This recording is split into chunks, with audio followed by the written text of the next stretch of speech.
Texas, the home of presidents, military heroes, and statesmen, the home of the Texas Rangers, a land of pioneers and ranchers, oil men and engineers. Texas has always been a little bit different from the rest of the states. Texas is big. Texas is independent and courageous. Texas doesn't like being told what to do. When faced with overwhelming odds, Texans are known for their fierce independence, their tenacity, for not backing out and not giving up. It was this same spirit that led the early Texas settlers to revolt against the Mexican government in 1835, starting a war for their independence. During this war, a small band of about 180 men refused to surrender a little Spanish mission called the Alamo. Their courageous commander, Lieutenant Colonel William Travis, sent for reinforcements, but they never arrived. The defenders of the Alamo were almost out of ammunition and outnumbered 40-1.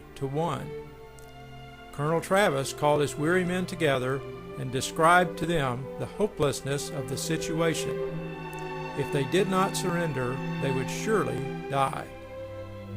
Drawing his sword, Travis drew a line in the sand in front of his men and called upon all who were willing to give their lives for freedom to cross the line to stand with him. Without hesitation, his men stepped across the line. Colonel James Bowie, suffering so greatly from an illness that he could not walk, requested that his cot be carried across the line.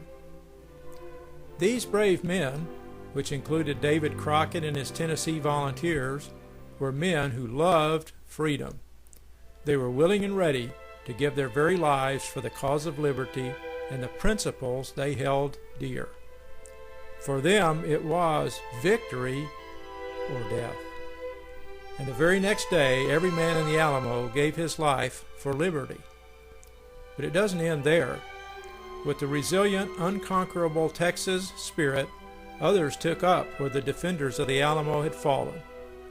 Just 6 weeks later, the Texas Army of just 800 men made a surprise attack on the Mexican army that outnumbered them 2-1.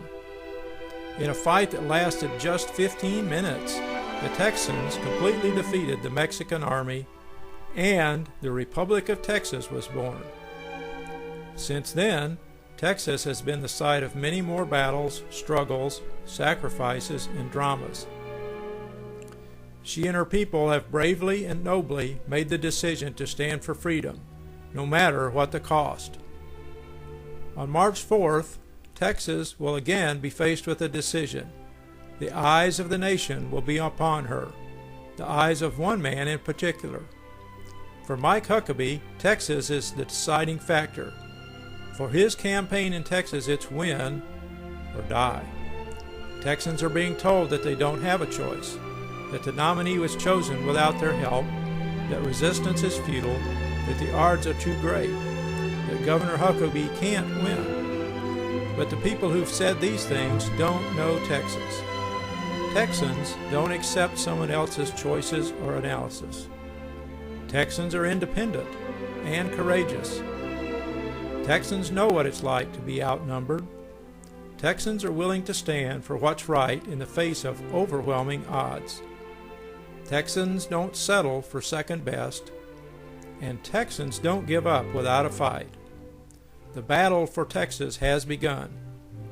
Texas, are you willing to cross the line in the sand and join the defenders of faith, family, and freedom? Everything is at stake in Texas. Will you stand and fight with us?